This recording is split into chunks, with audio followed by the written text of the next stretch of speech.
ಒಂದು breaking update ಲಭ್ಯವಾಗ್ತಾ ಇದೆ. ಚನ್ನಪಟ್ಟಣ ಮೊಮ್ಮಗನ ಗೆಲುವಿನತ್ತ ತಾತ ದೇವೇಗೌಡರ ಚಿತ್ತ ನೆಟ್ಟಿದೆ. HD ದೇವೇಗೌಡ ಅವರಿಗೆ ಚನ್ನಪಟ್ಟಣ ರಿಸಲ್ಟ್ ಬಗ್ಗೆ ಕ್ಷಣ ಕ್ಷಣದ ಮಾಹಿತಿ ಕೊಡಬೇಕು. ಫೋನಲ್ಲೇ ಫಲಿತಾಂಶದ ಬಗ್ಗೆ ಮಾಹಿತಿಯನ್ನ ಕೊಡ್ತಾ ಹೋಗ್ಬೇಕಂತೆ. ನಿಖಿಲ್ ಭವಿಷ್ಯ ನೋಡಿ, ನಿಖಿಲ್ ಭವಿಷ್ಯಕ್ಕೋಸ್ಕರ ದೇವೇಗೌಡ ಅವರು ಇಂಥ ವಯಸ್ಸಲ್ಲೂ ಕೂಡ ಹೋಗಿ ನಿರಂತರವಾಗಿ ಪ್ರಚಾರವನ್ನ ಮಾಡ್ತಾ ಬಂದಿದ್ದಾರೆ. ನಿಖಿಲ್ ಭವಿಷ್ಯ ಅಂತಲ್ಲ, ಒಂದು JDS ನ ಭವಿಷ್ಯ ಕೂಡ, JDS ನ ಉತ್ತರಾಧಿಕಾರಿ ಯಾರಾಗ್ತಾರೆ ಅನ್ನೋಂಥದ್ದು ಕೂಡ. ಆಮೇಲೆ ತನ್ನ ಅಂದರೆ ಸಂಧ್ಯಾಕಾಲದಲ್ಲಿ ದೇವೇಗೌಡರು ಕೂಡ ಇದ್ದಾರೆ. ಅಂದರೆ ಒಂದು ರೀತಿಯಲ್ಲಿ ಈ ಮುಂದೆ ಆ ಒಂದು ಉತ್ತರಾಧಿಕಾರವನ್ನು ಕೊಡುವಾಗ ಅವ್ರಿಗೊಂದು ಇರುತ್ತಲ್ಲ, ಯಾರ ಕೈಯಲ್ಲಿ ನಾನು ಕೊಟ್ಟು ಹೋಗ್ತಾ ಇದ್ದೀನಿ ಅನ್ನುವಂಥದ್ದು ಒಂದು. ಅದು ಆಮೇಲೆ ಕೆಲವರು ನೆಗೆಟಿವ್ ಥಿಂಕ್ ಮಾಡ್ತಾರೋ ಪಾಸಿಟಿವ್ ಥಿಂಕ್ ಮಾಡೋದು ನನಗೆ ಗೊತ್ತಿಲ್ಲ. ನಾನಂತದನ್ನು ಭಾಳ ಪಾಸಿಟಿವ್ ಆಗಿ ತಗೋತೀನಿ. 92 ವರ್ಷದ ಒಬ್ಬ ಮುತ್ಸದ್ದಿ ಈ ಏಜಲ್ಲಿ ಅಷ್ಟು ಉತ್ಸಾಹದಿಂದ 21 ಕ್ಷೇತ್ರಗಳಲ್ಲಿ ಟೀಕೆಗಳು ಮಾಡೋರು 1000 ಮಾಡಲಿ, ಅದು ಬೇರೆ ವಿಚಾರ. ನಿಮ್ಮ ವಿಚಾರಗಳನ್ನು ನೋಡಿದಾಗಲೂ ಕೂಡ ಅಷ್ಟೇ. ಯಾರೋ ಒಬ್ರು ಹೇಳ್ತಾ ಇದ್ರು, ಅಂದರೆ ವಿಶ್ವೇಶ್ವರ ಭಟ್ರೊಮ್ಮೆ ಬರೆದಿದ್ರು, 40, 45, 50 ಆದವರು ಆಯ್ತು ಮುಗಿತಪ್ಪ ಅಂತ ಅನ್ನುವಾಗ ಒಮ್ಮೆ ಅಟ್ಲೀಸ್ಟ್ ಕರುಣಾನಿಧಿ ಅವರನ್ನು ನೋಡಿ ಆ ಟೈಮಲ್ಲಿ, ಆಮೇಲೆ ಅಡ್ವಾಣಿ ಅವರನ್ನು ಒಮ್ಮೆ ನೋಡಿ ಆ ಏಜಲ್ಲಿ, ಆಮೇಲೆ ದೇವೇಗೌಡರನ್ನೊಮ್ಮೆ ನೋಡಿ ಆ ಏಜಲ್ಲಿ. ಅಂದರೆ 90-92 ಇಲ್ಲಿಂದ ಶಂಕರ್ ಶೆಟ್ಟರಿಗೆ ನಿಮಗೆಲ್ಲ ಗೊತ್ತಿರ್ಬೋದು, ಇಲ್ಲಿಂದ ಒಂದು ಡೆಲ್ಲಿಗೆ ಹೋಗೋದಕ್ಕೆ ಫ್ಲೈಟಲ್ಲಿ 2-2.5 ಗಂಟೆ ಕೂತ್ಕೋಬೇಕು. ನಮಗೇನೆ ಒಂಥರ ಆಗ್ಲಿಕ್ಕೆ ಶುರು ಆಗುತ್ತೆ. ಅಂಥದ್ರಲ್ಲಿ ದೇವೇಗೌಡರಂಥವರೆಲ್ಲ ಹೋಗಿ ಆ ಡೆಲ್ಲಿಯಲ್ಲಿ ಕೂತ ಚಳಿಯಲ್ಲಿ ಮಾತಾಡ್ತಾರೆ ಅಂತಂದರೆ ಅದೊಂದು ಸೆಕೆಂಡ್ರಿ. ಏನು ಮನಸ್ಸಿಗೆ ನಾನು ಶಂಕರ್ ಶೆಟ್ಟರ ಬಳಿ ಬಂದೆ. ಶಂಕರ್ ಶೆಟ್ಟರು ನಿನ್ನೆಯಿಂದ ಕೂಡ ಅನೇಕ ಕಡೆ ಬೇರೆ ಬೇರೆ ವಿಶ್ಲೇಷಣೆಗಳನ್ನು ಮಾಡ್ತಾಯಿದ್ರು. ಯಾವುದೇ ರೀತಿಯ ಪರಿಣಾಮಗಳು ಬೀರೋದಿಲ್ಲ ಸರ್. ಅಂದರೆ ಈ 3 ಚುನಾವಣೆಗಳ ಪರಿಣಾಮ ಬೀರೋದಿಲ್ಲ, ಯಾವುದೇ ಪರಿಣಾಮ ಬೀರೋದಿಲ್ಲ. ಆಮೇಲೆ ಇಲ್ಲಿ ಪಕ್ಕ ಒಂದು ಕುಟುಂಬ ರಾಜಕೀಯ ಮತ್ತೆ ಹೆಚ್ಚಾಗಿ ಎದ್ದು ಕಾಣ್ತಾ ಇದೆ. ಆದರೆ ಸಿದ್ದರಾಮಯ್ಯನವರು ಒಂದು ಹೇಳಿಕೆಯನ್ನು, ಯಾಕಂದರೆ ಸಿದ್ದರಾಮಯ್ಯನವರು ಆ ಥರ ಲೂಸ್ ಟಾಕ್ ಯಾವತ್ತೂ ಮಾತಾಡಿದವರಲ್ಲ ರಾಜಕೀಯದಲ್ಲಿ. ಆದರೆ ಒಂದು 2 ಮಾತುಗಳು ನನಗೆ ಬಹಳ ಕುತೂಹಲ ಮೂಡಿಸ್ತಾ ಇದೆ. ಇದು ಸಿದ್ದರಾಮಯ್ಯ ಈ ಥರ ಹೇಳಿಕೆಯನ್ನು ಕೊಡ್ತಾರಂತ, ಒಂದು 50 ಕೋಟಿಗೆ ಮಾರಾಟ ಆಗ್ತಾ ಇದೆ ಅನ್ನುವಂಥದ್ದು 50 MLAಗಳನ್ನು. ನಿನ್ನೆ ಒಂದು ಹೇಳಿದರು, ವಿಜಯೇಂದ್ರ ಮುಖ್ಯಮಂತ್ರಿ ಮಾಡೋದಕ್ಕೆ ಯಡಿಯೂರಪ್ಪ ಅವರು ಪ್ರಯತ್ನ ಪಡ್ತಾ ಇದ್ದಾರೆ ಅಂತ. ಅದರಲ್ಲೊಂದು ಸತ್ಯಾಂಶ ಇದೆ ಅಥವಾ ಯಾವುದಾದ್ರೂ ಒಂದು ಪಾಸಿಂಗ್ ಕಮೆಂಟ್ ಆಗಿ ಹೇಳಿದ್ರೆ ಏನು ಅನ್ಸುತ್ತೆ ನಿಮಗೆ? ಅದು ನಾನು ನಿಜವಾಗಿ ನೀವು ಹೇಳಿ ಕರೆಕ್ಟ್. ಸಿದ್ದರಾಮಯ್ಯ ಅಂತ ಸ್ಟೇಟ್ಮೆಂಟ್ ಕೊಡಬಾರ್ದು. ಸಿದ್ದರಾಮಯ್ಯ ಅಂತ ಯಾಕಂದ್ರೆ ಸಾಧ್ಯ ಇಲ್ಲ. 50 ಕೋಟಿ ಯಾಕೆ ಕೊಡಿ? ಈ ಗೌರ್ಮೆಂಟ್ ಬಿಳಿಸಿ ಸಾಧ್ಯ ಇಲ್ಲ, ಬಿಕಾಸ್ ಆಫ್ ನಂಬರ್ಸ್. ಈ ಡೆಮೋಕ್ರಸಿ ಅಂದ್ರೆ ನಂಬರ್ ಗೇಮ್. 135 ವರ್ಸಸ್ ಇವ್ರಿಗೆ ಒಟ್ಟು ಸೇರಿದೆ 65, 85. ಅದು ಸಾಧ್ಯನೇ ಇಲ್ಲ ಗೌರ್ಮೆಂಟ್. ಇದೇನ್ ಗೊತ್ತಾ, ಜನಗಳ ಮೈಂಡ್ ಡೈವರ್ಟ್ ಮಾಡ್ಲಿಕ್ಕೆ ಏನಾದ್ರೂ ಸಬ್ಜೆಕ್ಟ್ ಮೇಲೆ ಅಂತ ನಾನು ಕೇಳ್ತಿರೋದು. ಅಂದ್ರೆ ಮೂಡ ಇದ್ರ ಮೇಲೆ ಅಲ್ಲ, ಎಲ್ಲಾ ಸಬ್ಜೆಕ್ಟ್ ಮೇಲೆ, ಮೂಡ್ ಆಗ್ಲಿ, ವಕ್ಫ್ ಆಗ್ಲಿ, ಅಥವಾ ನಿಮ್ಮ ವಾಲ್ಮೀಕಿ ಹಗರಣ ಆಗ್ಲಿ, ಯಾವುದೇ ಇದ್ರ ಮೇಲೆ ಆಗಿರ್ಬೋದು. ಅರ್ಥ ಆಯ್ತಾ ನಿಮ್ಗೆ? ಮತ್ತೆ ಚನ್ನಪಟ್ಟಣದಲ್ಲಿ ಜಮೀನು ಅಲ್ಲ, ಈಗ ಚೇಂಜ್ ಮಾಡಿ ಏನು ಪ್ರಯೋಜನ? ಅಲ್ಲ, ನನಗೆ ಈಗ ಮೂಡ ಮತ್ತು ವಾಲ್ಮೀಕಿ ವಿಚಾರದಲ್ಲಿ ಡೈವರ್ಟ್ ಮಾಡೋದಕ್ಕೆ ಮಾಡ್ತಾರೆ ಅಂತಂದ್ರೆ ನನಗೆ ಅದರಲ್ಲಿ ಏನು ವಿಶೇಷತೆ ಕಾಣಿಸೋದಿಲ್ಲ. ಯಾಕಂದ್ರೆ ಈಗ ಬೇಕಾಗಿಲ್ಲ ಡೈವರ್ಟ್ ಮಾಡಿ ಕೂಡ.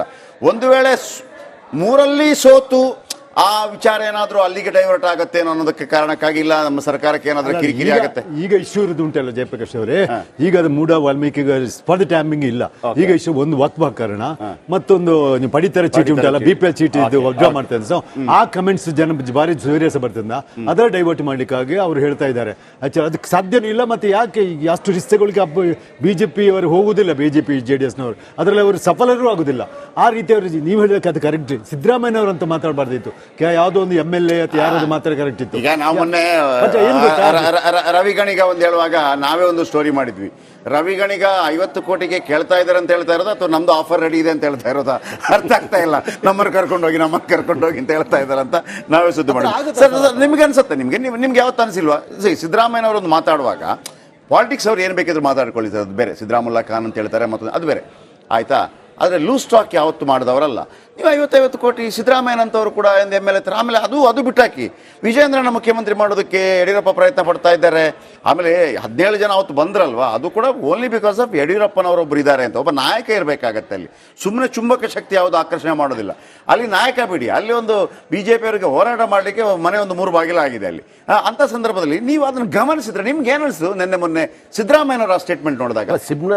ಸಿದ್ದರಾಮಯ್ಯ ಅವರ ಸ್ಟೇಟ್ಮೆಂಟ್ ಕೆಲವೊಂದು ಸರ್ತಿ ನಮ್ಗೆ ಏನು ಅನ್ಸುತ್ತೆ, ಆತುರದಲ್ಲಿ ಹೇಳಿದ್ರು, ಇದೇನು ಹೇಳಿದ್ರು ಗೊತ್ತಿಲ್ಲ. ಆದ್ರೆ ಈಸ್ ಅ ಸೀಸನ್ ಪಾಲಿಟಿಷಿಯನ್. ಹೌದು, ಗಮನ ಇಟ್ಕೊಳ್ಳಿ ನೀವು. ಒಂದು ಏನನ್ನಾದ್ರೂ ಒಂದು ಮೂವ್ ಅನ್ನು ಮಾಡಿದ್ರೆ ಅದ್ರ ಹಿಂದೆ ಇನ್ನೊಂದು ಯಾವುದೋ ಅರ್ಥಗಳು ಇರ್ತವೆ ಅಂತ ನಾವೆಲ್ಲ ಗಮನಿಸಿದ್ದೇವೆ. ಇಲ್ಲಿಯೂ ಸಹಿತ ಅಷ್ಟೇನೆ. ಯಾಕೆಂದ್ರೆ ಸಿದ್ದರಾಮಯ್ಯನವರು ಈ ರೀತಿಯಾದಂತಹ ಥ್ರೆಟ್ ಅನ್ನ ಯಾವತ್ತೂ ಅನುಭವಿಸಿರ್ಲಿಲ್ಲ. ಎಲ್ಲಾ ಕಡೆಯಿಂದಲೂ ಸಹಿತ ಹಗರಣಗಳು, ಇವುಗಳ ವಿರುದ್ಧವಾದಂತಹ ಹೋರಾಟಗಳು, ಇವುಗಳೆಲ್ಲದರ ಮಧ್ಯದಲ್ಲಿಯೂ ಸಹಿತ ಒಂದು ಸಣ್ಣ ಡೈವರ್ಟ್ ಪಾಲಿಟಿಕ್ಸ್ ಬೇಕಾಗಿರ್ತಕ್ಕಂಥದ್ದು ಅವರ ಅನಿಸಿಕೆ ಅಥವಾ ಅವರ ಜೊತೆಗಿರ್ತಕ್ಕಂಥ ಸಲಹೆನೂ ಇರಬಹುದು. ಇಂಥ ಸಂದರ್ಭದಲ್ಲಿ ಏನಾಗುತ್ತೆ, ಕೆಲವು 50 ಕೋಟಿ ಅಂತ ಹೇಳ್ಬಿಟ್ಟು ಹಲವಾರು ಜನ ಶಾಸಕರು ಹೇಳಿದ್ರಿಂದ ಅದನ್ನು ಉಲ್ಲೇಖಿಸಿಬಿಟ್ಟು ಹೇಳಿದ್ದಾರೆ. ಇನ್ನೊಂದು ನೀವು ಹೇಳ್ತಾ ಇರೋದು CM ಮಾಡೋದಕ್ಕೆ ಯಡಿಯೂರಪ್ಪನ ಮಗನ ಪ್ರಯತ್ನ ಮಾಡ್ತಾರೆ ಅಂತ ಹೇಳಿದ್ದಿದೆಯಲ್ವಾ, ಅದನ್ಗೆ ಯತ್ನಾಳ್ ಅವರೇ ಹೇಳಿದ್ದಾರೆ 1000 ಕೋಟಿ ರೂಪಾಯಿ ಸಿದ್ಧವಾಗಿಟ್ಟಿದ್ದಾರೆ ಅದಕ್ಕೋಸ್ಕರ ಅಂತ. ಸೊ ಆದ್ದರಿಂದ ಈಗಾಗಲೇ ಈ ಬಿಜೆಪಿಯ ಒಂದು ಟ್ರ್ಯಾಕ್ ರೆಕಾರ್ಡ್ ಅನ್ನು ನಾವು ತೆಗೆದುಕೊಂಡಾಗ ಅವರು ಯಾವಾಗ ಏನ್ ಮಾಡ್ತಾರೆ ಅಂತ ಗೊತ್ತಾಗಲ್ಲ.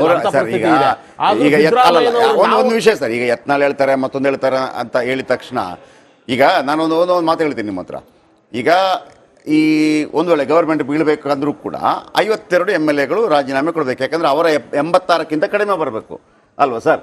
JDS ಮತ್ತು BJP 66 + 20 86, ಅದಕ್ಕಿಂತ ಕಡಿಮೆ ಬರಬೇಕು. ಅಂದರೆ 52 ಜನ ರಾಜೀನಾಮೆ ಕೊಟ್ಟರೆ ಒಂದು 84 ಏನೋ ಬಂದು ಹೋಗ್ತದೆ ಅಂತ ನನ್ನ ಪ್ರಶ್ನೆ ಇರೋದು. ಆಯ್ತಪ್ಪ, 52 ಜನ ರಾಜೀನಾಮೆ ಕೊಟ್ಟರೆ ಏನು ಕೊಡ್ತಾರೆ ನಮಗೇನಾದರೂ ಸಿಗತ್ತೆ ಅಂತ.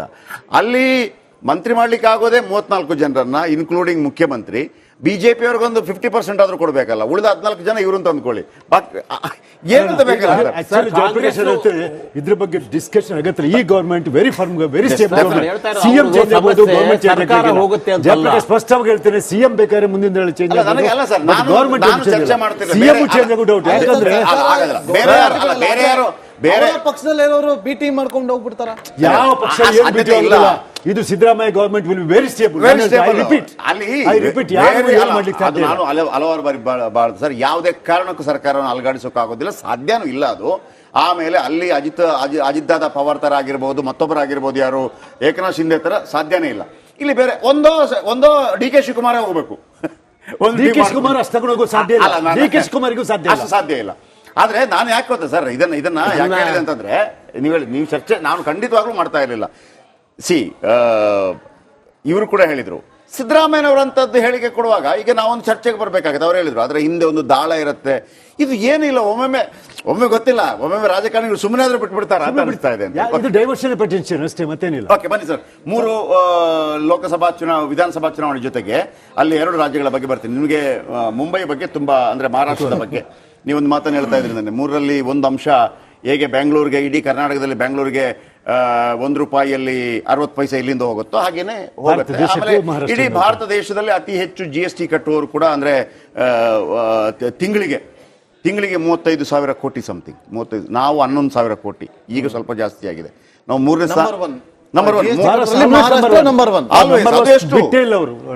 ತಿಂಗಳಿಗೆ 35,000 ಕೋಟಿ ಪ್ಲಸ್. ನಾವು 3ನೇ ಸ್ಥಾನ. ನಾವು ಕಟ್ಟುತ್ತಿರೋದು 11,000 ಕೋಟಿ, 2ನೇ ಸ್ಥಾನ ಅಲ್ಲ. ತಮಿಳುನಾಡಿಗೆ ಗುಜರಾತ್ ಬರ್ತೇನೆ. ಬಟ್ ಈ 3 ಮಹಾರಾಷ್ಟ್ರದಲ್ಲಿ ಒಂದು ನನಗೆ ಬಹಳ ಕುತೂಹಲ ಇರುವಂತದ್ದು, ನಡಲ್ಲಿ ನೀವು ಕೂಡ ಹೇಳ್ಬೇಕು. ಮಹಾರಾಷ್ಟ್ರದಲ್ಲಿ ವೆರಿ ಫಸ್ಟ್ ಟೈಮ್ 10 ಪಾರ್ಟಿಗಳು, 9ರಿಂದ 10 ಪಾರ್ಟಿಗಳು ಅದನ್ನ ಪ್ರತಿ ಸಲ ಹೋದಾಗ ವೀಕ್ಷಕರು ಒಂದು ಹೇಳ್ಬಿಡ್ತೀನಿ, ಇಲ್ಲಿ ತನಕದ ಚುನಾವಣೆ ನಡೆದದ್ದು ಅಲ್ಲಿ ಸತತವಾಗಿ ದಶಕಗಳ ಕಾಲದಿಂದ BJP ಶಿವಸೇನಾ ಒಂದು ಕಡೆ, ಕಾಂಗ್ರೆಸ್ NCP ಮತ್ತೊಂದು ಕಡೆ. ಈ ಬಾರಿ ಹಂಗಲ್ಲ, BJP NCP Shiv Sena, Congress NCP Shiv Sena, ಆಮೇಲೆ ಮತ್ತೊಂದು ಕಡೆ ಪ್ರಕಾಶ್ ಅಂಬೇಡ್ಕರ್ ಅವರ ಒಂದು ಪಾರ್ಟಿ ಇದೆ, ಅದು ಬಹಳ ಅದ್ಭುತ ವೋಟಿಂಗ್ ತಗೊಂಡಿದೆ, ಅವ್ರಿಗೆ ಸೀಟ್ ಬಂದಿದೆಯಲ್ಲ ಗೊತ್ತಿಲ್ಲ. AIMIM ಇನ್ನೊಂದು, ಆಮೇಲೆ BSP 235 ಕ್ಷೇತ್ರಗಳಲ್ಲಿ ಸ್ಪರ್ಧೆ ಮಾಡಿರುವಂಥದ್ದು. ಸರ್, ಈ ಬಾರಿ ಮಹಾರಾಷ್ಟ್ರ ಚುನಾವಣೆ ಹೆಂಗೆ ಸರ್ ಇದು? ಈ ಬಾರಿ Maharashtra 1987 last single party majority ಬಂದ ಮಹಾರಾಷ್ಟ್ರದಲ್ಲಿ. Single party majority 1997 Congress single party ನಂತರ ಪ್ರತಿ ಎಲೆಕ್ಷನ್ 2 ಪಾರ್ಟಿ ರೂಲಿಂಗ್. ಅದರ ನಂತರ 91 ಅಲ್ಲಿ ಫಸ್ಟ್ ಟೈಮ್ BJP ಶಿವಸೇನಾ ಆಯಿತು.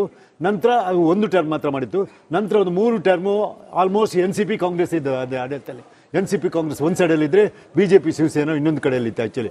But NCP Congress 3 consecutive election win ಆಗಿ ಕೋಯಲೇಷನ್ ಮಾಡಿಕೊಂಡು ಗೌರ್ಮೆಂಟ್ ಹಸ್ ಬಿನ್ ಕಂಪ್ಲೀಟೆಡ್. ನಂತರ ನೆಕ್ಸ್ಟ್ ಎಲೆಕ್ಷನ್, ಲಾಸ್ಟ್ ಎಲೆಕ್ಷನ್ ಆಯ್ತು ಅಂತ ಹೇಳಿದ್ರೆ ಅದ್ರ ಮಧ್ಯದಲ್ಲಿ ಶಿವಸೇನೆ ಬಂತು, ಹೊರಗೆ ಹೋಯ್ತೆಲ್ಲ ಆಯ್ತು. ಲಾಸ್ಟ್ ಅಲ್ಲಿ ಪ್ರೀಪೋಲ್ ಅಲಯನ್ಸ್ ತನಕ ಪ್ರಕಾರ NDAಗೆ ಅಬ್ಸಲ್ಯೂಟ್ ಮೆಜಾರಿಟಿ ಸಿಕ್ಕಿತ್ತು ಅಲ್ಲ ಜಯಪ್ರಕಾಶ್? ಪ್ರೀಪೋಲ್ ಅಲಯನ್ಸ್ ಪ್ರಕಾರ NDAಗೆ ಅಬ್ಸಲ್ಯೂಟ್ ಅಂದ್ರೆ BJP ಪ್ಲಸ್ ಶಿವಸೇನೆ 2 ಸೇರಿ ದೇ ಗಾಟ್ ಅಬ್ಸಲ್ಯೂಟ್. ಬಟ್ ಆ ಒಂದು ಚೀಫ್ ಮಿನಿಸ್ಟರ್ ಫೈಟಲ್ಲಿ ನಮ್ಗೆ 2.5 ವರ್ಷ ನಮ್ ಬಿಟ್ಟು ಕೊಡಬೇಕು ಅಂತ ಉದಯ್ ಠಾಕ್ರೆ ಅವರು ಹೇಳುವಾಗ ಅದಕ್ಕೆ ಒಪ್ಪಲಿಲ್ಲ. ಆಗ ಉದಯ್ ಠಾಕ್ರೆ ಅವರು ನಮ್ಮ ಇವರು ಶರದ್ ಪವಾರ್ ನೇತೃತ್ವ ವಹಿಸಿಕೊಂಡು ಶರದ್ ಪವಾರ್ ಈ ಕರ್ಕೊಂಡು ಬಂದ್ರಿಂದ ಪಾರ್ಟಿ ಏನಾಯ್ತಂದ್ರೆ 3 ಪಾರ್ಟಿ ವರ್ಸಸ್ 1 ಪಾರ್ಟಿ ಆಯ್ತು ಅಲ್ವಾ ಜಯಪ್ರಕಾಶ್? 3 ಇಂದ 3 ಆಯ್ತು. ಒಂದು ಕಡೆಯಲ್ಲಿ ಶಿವಸೇನೆ, ಒಂದು ಕಡೆ NCP, ಕಾಂಗ್ರೆಸ್ ಒಂದಾದ್ರೆ BJP ಎಲೋನ್ ಆಗ್ಬಿಡ್ತು.